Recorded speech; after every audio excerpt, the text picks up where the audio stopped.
À Job 33, 14 et 15, il est dit, Dieu parle cependant tantôt d'une manière, tantôt d'une autre, et l'on n'y prend point garde. Il parle par des songes, par des visions nocturnes, quand les hommes sont livrés à un profond sommeil, quand ils sont endormis sur leur couche. Peuple béni de Dieu, ça fait un très grand plaisir que nous nous retrouvons à cette autre édition du Salon de Croissance. Avant de commencer, nous allons inviter le pasteur Patrick à nous conduire dans la prière. Prions le Seigneur. Seigneur, tu parles et tu veux encore nous parler au travers de ce salon. Merci pour ce que tu as déjà fait. Merci pour tout ce que tu as déjà accompli. Merci de toucher les nations par ce message. Viens et siège au milieu de nous et porte au loin, dans les cœurs, dans les vies, la parole que tu as prévue, la parole que tu as déposée dans les cœurs de tes serviteurs en ce jour. Merci Saint-Esprit de le faire au nom puissant de Jésus. Amen. Amen. C'est avec ce merveilleux texte de Job que nous introduisons cette autre édition du Salon de Croissance. Dieu parle par des songes. Il est écrit à Job, Dieu nous parle par des songes. Pasteur Valérie, je me tourne vers vous. Qu'est-ce qu'un songe? Pasteur Julio, un songe, c'est simplement un rêve. Songe vient du latin somnus, qui est lié à somnolence, sommeil. Il s'agit des éléments de l'imagination humaine que nous observons pendant que nous sommes dans le sommeil. C'est-à-dire que lorsque nous avons peut-être perdu conscience, lorsque nous sommes dans un état second, Dieu nous parle. Pendant que nous sommes endormis. Pendant que nous sommes endormis. Maintenant, pasteur Valérie, est-ce qu'il y a des cas bibliques où Dieu a parlé aux personnes, pas des songes? Pasteur Julio, à la dernière édition, nous avons parlé de plusieurs méthodes de révélation par lesquelles Dieu se révèle à l'homme. Et je voudrais dire que quand on revient dans la Bible, les songes semblent être le moyen même le plus fréquent par lequel Dieu a parlé aux hommes dans la Bible. La première fois où il y a mention des songes dans la Bible, où Dieu parle par le songe, c'est dans Genèse 20, quand Abraham a, par peur, présenté Sarah comme sa sœur, et le roi Abimelech décide de voudrait coucher avec Sarah. La Bible dit que c'est dans un songe que Dieu est apparu à Abimelech et a dit à Abimelech qu'il s'était attaqué à la femme d'un serviteur de Dieu. Partant d'Abimelech, on a plusieurs personnes à qui Dieu va parler par des songes.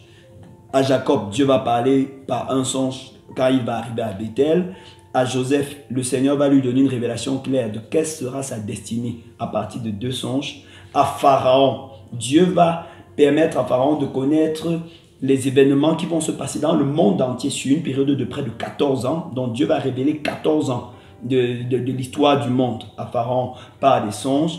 Il va parler à plusieurs personnes. On va avancer au roi Salomon, il va parler par des songes. Au prophète Jérémie, beaucoup de révélations du prophète Jérémie sont des choses qu'il a vues dans des songes. Le prophète Daniel va avoir des révélations de Dieu dans les songes. Le roi Nebuchadnezzar aura la révélation du Messie par un songe.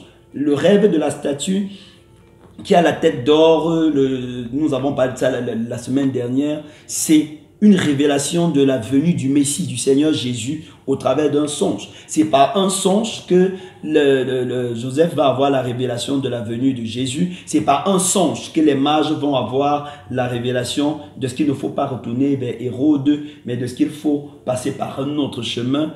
Nous allons aller comme ça jusque dans le livre des Actes. Régulièrement, Dieu va parler par des songes. Mon Dieu, c'est merveilleux. À vous entendre, pasteur Valérie, de la Genèse à l'Apocalypse, Dieu a parlé aux hommes par des songes. Tout à fait. Je vais commencer par la Genèse, je vais parcourir parce que toute la Bible, on voit que l'une des manières les plus fréquentes par lesquelles Dieu parle aux hommes, ce sont les songes. Je vais me tourner vers le pasteur Valérie, le pasteur Patrick, et je vais demander au pasteur Patrick, parlez-nous de l'origine des songes. Tous les songes viennent-ils de Dieu?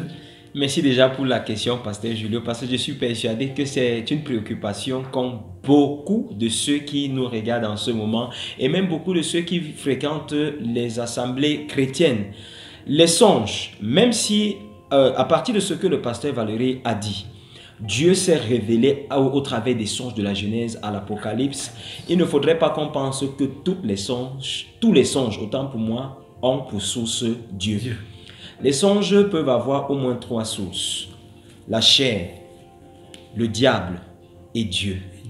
Et lorsqu'on parle des songes qui émanent de la chair, c'est généralement des songes qui créent tellement de problèmes à beaucoup dans leur marche chrétienne et qui causent même des divisions, qui causent même des haines, des querelles au milieu des enfants de Dieu. Je vais illustrer ce que je suis en train de dire pour me faire comprendre. Il arrive que vous voyez des personnes qui tellement ont convoité une certaine position sociale, un certain titre, que la chose vienne à hanter leur esprit. Et c'est tout à fait naturel qu'ils aient des songes dans lesquels ils se trouvent en train d'occuper le fauteuil qu'ils ont longtemps miroité, longtemps convoité. Et en ce moment, tu vas les voir commencer à célébrer Dieu parce qu'ils pensent que le Seigneur est venu leur dire qu'ils vont occuper un poste élevé. Le désir refoulé revient dans les songes. C'est juste un désir refoulé qui revient dans les songes. Et c'est à ce moment que les psychologues ont raison de dire, nous allons citer Sigmund Freud qui dit que les rêves, c'est la réalisation des désirs refoulés. Vous voyez peut-être un frère qui tellement convoite une sœur au milieu d'une assemblée. Il rêve tout le temps d'aller dans son esprit, pasteur Julio. Il est en train de se voir, en train de se marier avec la sœur. Et ce sera naturel qu'il vienne dans les songes, se voir en train de peut-être prendre un couloir là avec un tapis rouge où il est avec la sœur. Et c'est ainsi qu'il va venir dire à la sœur, le Seigneur m'a dit que tu es mon épouse. J'ai envie de dire à ceux qui vivent dans cet état de choses, le Seigneur ne vous a rien dit. C'est votre chair qui vous a communiqué des choses. Vous avez nourri à l'intérieur de vous quelque chose qui est monté et ce n'est que normal que vous ayez ça en songe. Donc ça, c'est les origines charnelles de certains songes. Donc, parce que si on comprend très bien, tout le Dieu m'a dit à l'église, parfois certains Dieu m'a dit viennent des hommes, viennent de la chair. Il y a... Vous n'avez pas d'un frère qui convoite une sœur et ça arrive très souvent en milieu chrétien où on en âge de se marier, on commence à regarder un frère, à regarder une sœur et après on entend Dieu a dit. Après on dit le frère n'a pas obéi à Dieu, il a résisté à Dieu. Donc parfois ça vient aussi de la chair si on comprend très bien. Exactement ce que vous êtes en train de dire, pasteur Julio. Il y a tellement de songes que les gens ont en milieu chrétien qui émanent de leur chair, qui émanent de leurs imaginations et qui émanent de leurs aspirations. Ils rêvent tellement de se retrouver à une certaine position, du moins ils souhaitent tellement se retrouver à une certaine position qu'ils rêvent qu'ils se sont retrouvés à cette position. Et cette fois-là, qu'ils ne se leurrent pas, qu'ils ne se trompent pas, Dieu ne leur a rien dit. Ils ont écouté leur chair. Nous avons parlé de la chair, mais nous avons aussi parlé de Satan.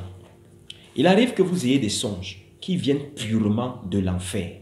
Et les rêves qui viennent de l'enfer sont beaucoup, dans plusieurs cas, des rêves initiatiques. Nous avons eu à prier pour des personnes qui ont été initiées dans l'occultisme entièrement dans les songes. Ils rêvent qu'ils sont en train de boire peut-être de la grenadine, de boire peut-être du sang. Et à force de vivre ces choses, ils sont dans un processus où Lucifer est en train de les conduire quelque part. Disons des expériences spirituelles à partir des visions nocturnes, des songes et autres. Mais la chose vient se concrétiser dans leur vécu ordinaire. Mais là, ils ont été initiés au travers des songes. L'ennemi vient également dans des songes communiquer des choses à des personnes et elles iront prophétiser en assemblée. Ce sont des songes qui ne viennent pas de l'Éternel et ils viennent transmettre des messages qui ne viennent pas de Dieu. Permettez-moi d'illustrer bibliquement ce que je suis en train de dire. Quand le Seigneur parle au travers du prophète Jérémie, nous allons lire Jérémie chapitre 23 à partir du verset 25. La Bible dit, « J'ai entendu ce que disent les prophètes qui prophétisent en mon nom le mensonge en disant, j'ai eu un songe, j'ai eu un songe. » Vous voyez comment le Seigneur parle des faux prophètes du temps de Jérémie qui viennent dire, j'ai eu un songe. Ils sont persuadés que les songes qu'ils ont reçus viennent de Dieu. Mais la source est claire. Au verset 27, le Seigneur dira encore, ils pensent faire oublier mon nom à mon peuple par les songes que chacun d'eux raconte à son prochain. Comme leurs pères ont oublié mon nom pour Baal. Vous voyez qu'avant Jérémie, les enfants d'Israël se sont détournés de la voix de Dieu. Ils ont embrassé Baal, qui est un faux prophète. Baal n'est qu'une représentation de Satan. C'est dire que si ils ont eu à raconter des songes inspirés par Baal, c'est qu'ils ont été inspirés par Satan. Mon Dieu. Maintenant, pasteur Patrick, que faut-il dire aux personnes qui passent tout le temps dans l'église, a dit mon grand-père m'avait dit, mon défunt père est venu dans un songe, mon arrière-grand-mère a dit telle et telle autre chose, et qui parfois voient même des résultats. Que faut-il dire à ces personnes? Pasteur Julio, ce n'est pas parce que, au travers d'un songe, un mort vous a parlé, des choses qui apparemment sont vraies, que la chose vient de Dieu. Surtout que Dieu, dans Deutéronome 18, met en garde contre ceux qui consultent les morts. Dieu ne peut pas nous mettre en garde contre ceux qui consultent les morts et se servir des morts pour nous parler. Dieu est le Dieu des vivants, il n'est pas le Dieu des morts. Beaucoup de personnes ont commencé dans les songes à écouter ce que leur disent les morts et ils ont fini par se lier à certains esprits méchants, à certains esprits impurs, lesquels esprits sont venus entretenir avec eux des rapports sexuels et après ils accuseront les couches de nuit et pointeront le doigt accusateur sur des personnes qui sont dans leur environnement direct alors que c'est leur connexion avec des morts. Donc que ceux qui nous entendent, que ceux qui nous écoutent sachent très bien que et comprennent en même temps que l'ennemi aussi se révèle par les songes. Les songes, c'est des choses purement spirituelles, que ce soit des songes qui viennent de Dieu ou des songes qui viennent de l'ennemi. Et puisque nous avons parlé de trois sources, nous avons évoqué... Pardon, avant de toucher à la dernière source, donc si je comprends très bien, les esprits méchants peuvent utiliser l'image d'un proche parent pour continuer à nous parler. Exactement. Et je vais vous expliquer pourquoi ils utilisent l'image d'un proche parent. Ils savent que vous avez un lien de sang avec un parent et que du vivant de ce parent, vous étiez très obéissant vis-à-vis de ce parent. Et du coup, si ce parent vient vous parler dans un songe, vous allez naturellement obéir parce qu'il s'agit quand même de votre parent. C'est de la pure séduction. Vous voyez, c'est de la pure séduction. Lorsqu'on dit que l'ennemi c'est le séducteur, et même dans vos rêves, il va vous séduire en se servant des personnes avec qui vous étiez tellement liés, des personnes que vous écoutiez, des personnes avec qui vous étiez loyaux. Et il s'appuie donc sur cette loyauté d'autrefois pour venir vous séduire et vous pousser à vous soumettre à son leadership. C'est ça la ruse de l'ennemi, pasteur Julio. Et parce que nous avons parlé de la troisième source, ne parlons pas que de ce qui est faux. Maintenant, nous parlons de la source qui est authentique, c'est celle du Saint-Esprit. La source divine. Dieu parle par les songes. Et les songes qui viennent de Dieu, très souvent, ce sont des songes qui viennent nous révéler la pensée de Dieu par rapport peut-être à une entreprise que nous sommes en train d'engager, par rapport à un projet que nous avons. Mais Dieu peut aussi nous parler dans l'optique de nous avertir. Le pasteur Valérie a parlé de Dieu qui allait avertir les mages en songe. Et en leur donnant la recommandation de ne pas retourner vers Hérode parce qu'il connaissait quel était le projet unique que Hérode avait vis-à-vis de l'enfant Jésus qui venait de naître. Dieu se révèle également par les songes pour nous préciser même notre destinée. Et c'est pourquoi ceux qui ont des songes, qui parlent d'une destinée ou alors de quelque chose de futur qui va leur arriver, qu'ils ne disent pas ce n'est qu'un songe, qu'ils ne négligent pas. Si Joseph avait négligé ses songes, s'il ne s'était pas accroché et avait saisi ces songes-là, il devait être soit surpris, soit passé à côté de ce que l'Éternel avait prévu pour lui, pasteur. Gloire à Dieu, pasteur Patrick, c'est vraiment merveilleux. Nous rendons gloire à Dieu. Dieu parle pas des songes. Satan également, et notre chair nous parle pas des songes. Je vais encore me retourner vers le pasteur Valérie. Tout à l'heure, pasteur Valérie, vous avez pris plusieurs exemples bibliques des songes, de la Genèse à l'Apocalypse. Maintenant, je vais vous demander, pasteur Valérie, quelle attitude adopter devant les songes qu'on reçoit de Dieu, devant chaque songe, des songes, devant n'importe quel songe, quelle attitude est-ce qu'on devrait adopter? Je vais repartir là où le pasteur Patrick s'est arrêté tout à l'heure. Le pasteur Patrick nous a montré, premièrement, l'importance des songes. Vraiment, dans son intervention, j'ai été marqué par l'importance que les songes ont. Et de deux, il nous a aussi averti en ce qui concernait la supercherie et la séduction du diable. D'où la nécessité, maintenant, quand nous avons nos rêves, d'adopter la bonne attitude pour ne pas être séduit et aussi pour ne pas perdre de vue des directives que Dieu veut nous donner par rapport à nos vies. Ainsi, il y a trois choses que nous voulons particulièrement toucher en ce qui concerne l'attitude à avoir après un songe. Premièrement, c'est vérifier l'authenticité du songe. Deuxièmement, saisir l'interprétation profonde, la compréhension de la signification de ce songe. Et troisièmement, percer le mystère de l'action que Dieu veut que nous puissions adopter en ce qui concerne le songe. En ce qui concerne l'authenticité, nous devons aller devant le Seigneur le matin. Nous ne serons pas négligents. Quand nous avons eu des rêves, allons devant le Seigneur le matin pour lui demander, Seigneur, est-ce que ça vient de toi? Dans un moment de prière. Et en nous servant de notre communion, de notre maturité dans la communion avec Dieu, de notre maturité dans la compréhension de la parole de Dieu, ça nous permettra clairement de comprendre que ce songe-ci vient de Dieu, ou ça vient de moi-même, ou ça vient du diable. Par exemple, si dans le songe, tout à l'heure il parlait du cas des personnes où nous voyons les morts.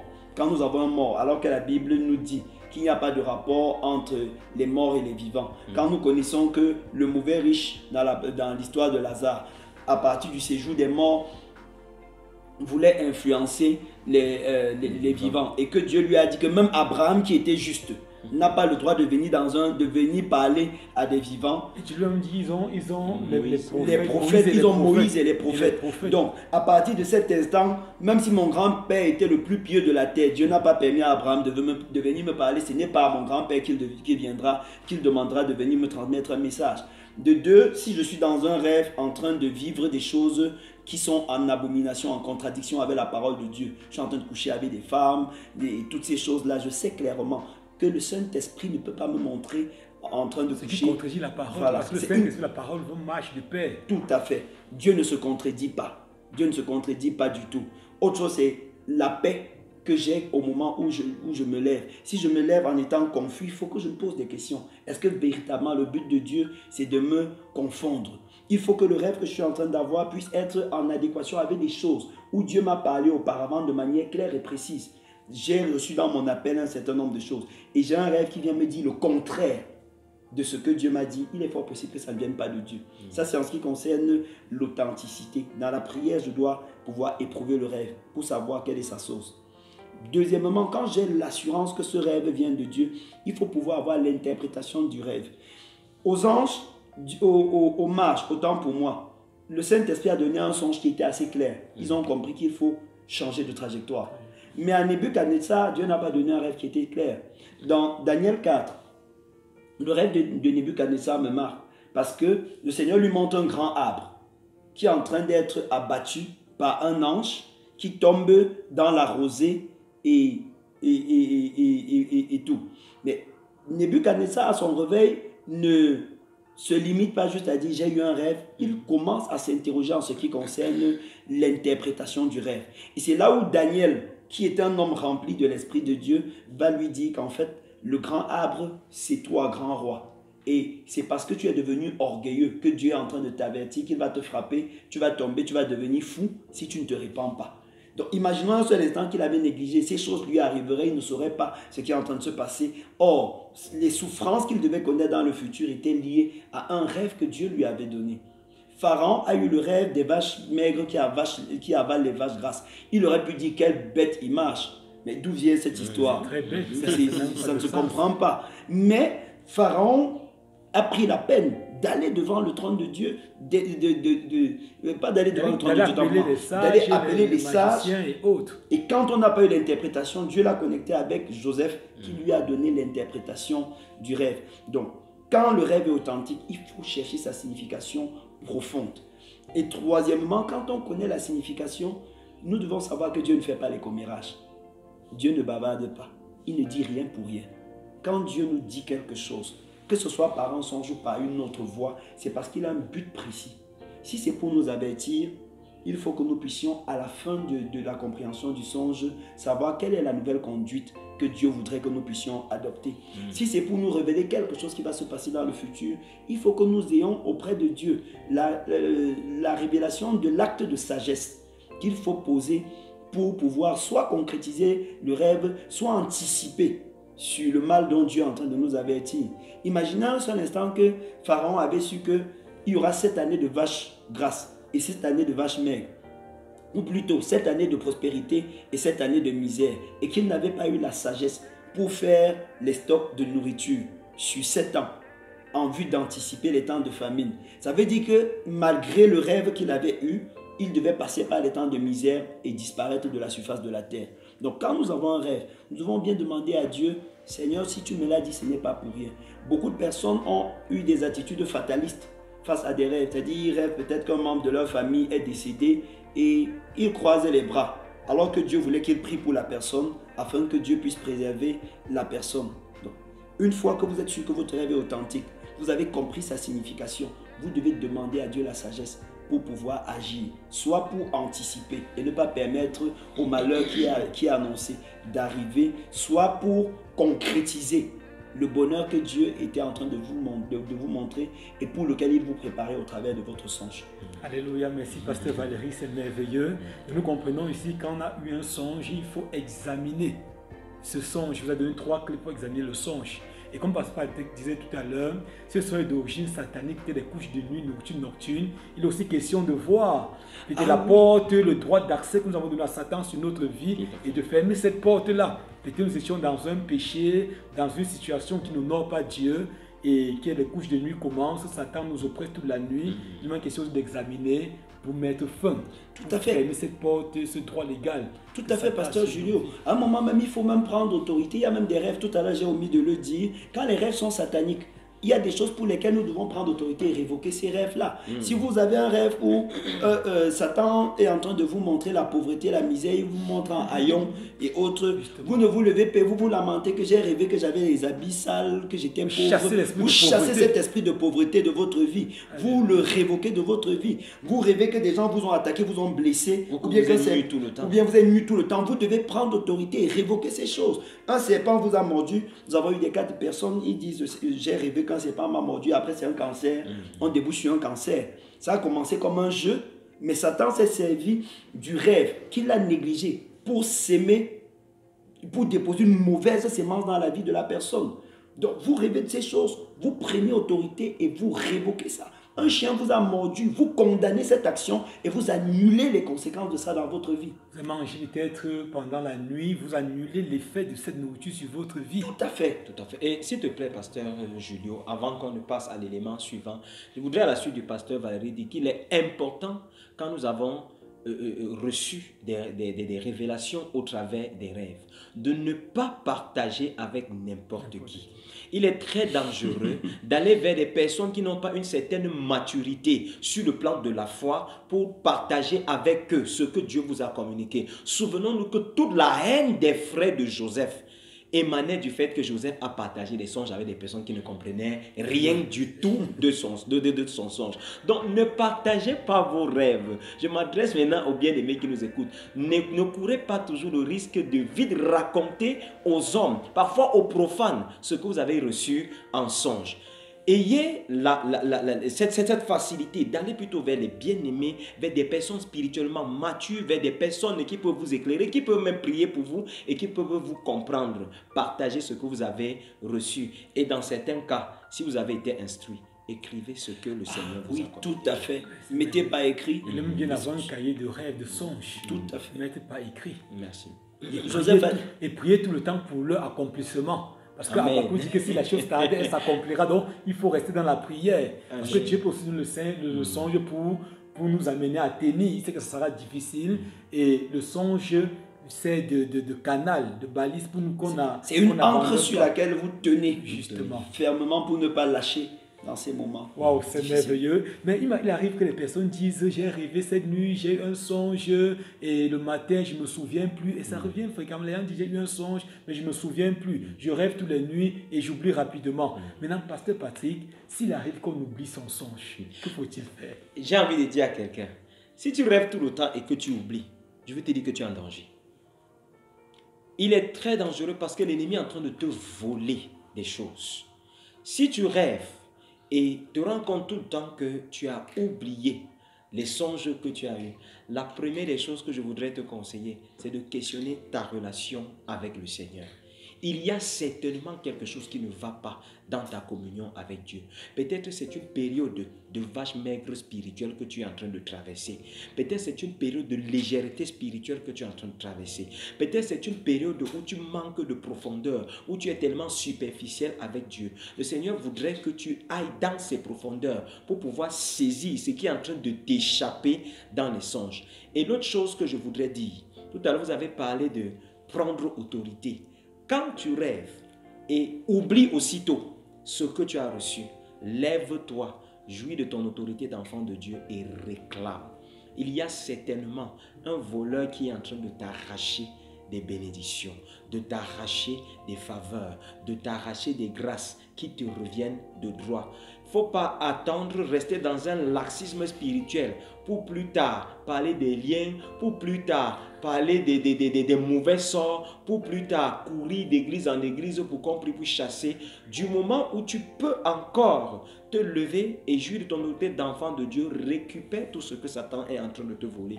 Parce que si tu ne te souviens pas d'un songe que tu as eu, c'est que quelque chose t'a été volé. Il est très important. J'aimerais insister juste sur ces deux éléments, pasteur Julio, pour que nos bien-aimés comprennent qu'ils doivent entretenir leur communion avec le Seigneur. Parce que lorsque spirituellement vous serez nourris, le Seigneur vous révélera dans les songes ce que vous avez eu à cultiver dans votre relation, sa pensée pour votre vie. Sa pensée pour votre vie, cela vous reviendra par les songes. Et de l'autre côté, si vous vous rendez compte que vos rêves vous échappent, levez-vous et réclamez ce que le voleur vous a pris. En fait, pasteur Julio, à la suite du pasteur Patrick, je voudrais dire, il y en a qui croient qu'ils ne songent pas. En fait, ils rêvent véritablement. Mais Satan dévore leurs rêves. En réalité, c'est un peu comme la graine qui est tombée sur le chemin et on dit que l'oiseau est venu picorer. Donc, vous devez vous lever avec rage pour la restitution de votre vie de rêve. Observez bien ceci. Ce que je vais dire est un peu osé. Mais c'est vrai malheureusement. Pour le chrétien moyen, nous rêvons plus, nous dormons plus que nous ne lisons la Bible. C'est-à-dire, si par jour vous avez 6 heures de sommeil, n'est-ce pas? Rares sont ceux que vous verrez qui lisent la Bible 6 heures par jour. Or, si les 6 heures là doivent passer comme ça là, et vous êtes simplement dans un état de somnolence et votre esprit, vous ne retenez rien de ce moment où pourtant votre esprit travaille. Parce que pendant que le corps physique est en train de dormir, l'esprit humain, lui, il ne connaît pas le sommeil, il ne dort pas. Il ne dort pas. Donc si vous ne bénéficiez pas de cette activité de l'esprit humain pendant 6 heures de temps, il est fort possible que vous passiez à côté d'une très grande richesse. Alléluia. Alléluia. Merci, mes chers pasteurs. Il revient clairement de tout ce que vous dites, que les songes sont des véhicules de transport de la volonté de Dieu aux hommes. Il arrive parfois que Satan et notre chair viennent polluer ces voies, ces canaux par lesquels Dieu nous parle. Nous avons compris aujourd'hui que parfois Dieu nous parle, mais l'ennemi, notre chair. Donc il est question maintenant de soumettre notre chair, afin que notre chair ne vienne plus nous parler pendant des songes. Brouiller les pistes du Seigneur. Brouiller les pistes du Seigneur. Il est également question d'arrêter avec le péché, d'arrêter à tout ce qui donne gloire à Satan, afin qu'il ne vienne plus nous parler pendant des songes. Dieu veut nous parler. Dieu a parlé à Joseph, il a parlé à Abraham, il a parlé à Jacob, il a parlé aux hommes, même à Paul, l'apôtre Paul. Il a parlé aux hommes par des songes. Aujourd'hui encore, Dieu veut vous parler par des songes.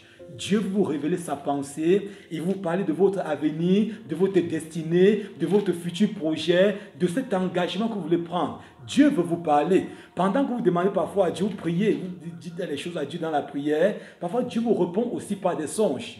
Il est vrai que dans les jours à venir, nous reviendrons sur d'autres canaux par lesquels Dieu parle. Mais nous retenons aujourd'hui que les songes sont l'un des grands canaux par lesquels Dieu parle aux hommes. Disposez-vous et Dieu vous parlera pendant votre sommeil. Disposez-vous et Dieu vous communiquera sa pensée, sa volonté, afin que vous atteigniez son standard pour votre vie, afin que vous déployiez votre plein potentiel. Dieu veut vous parler par des songes. Purifiez-vous, séparez-vous de tout ce qui n'honore pas Dieu, menez une vie de sanctification, cherchez Dieu dans sa parole et il vous répondra par des songes. Que le Seigneur vous bénisse abondamment.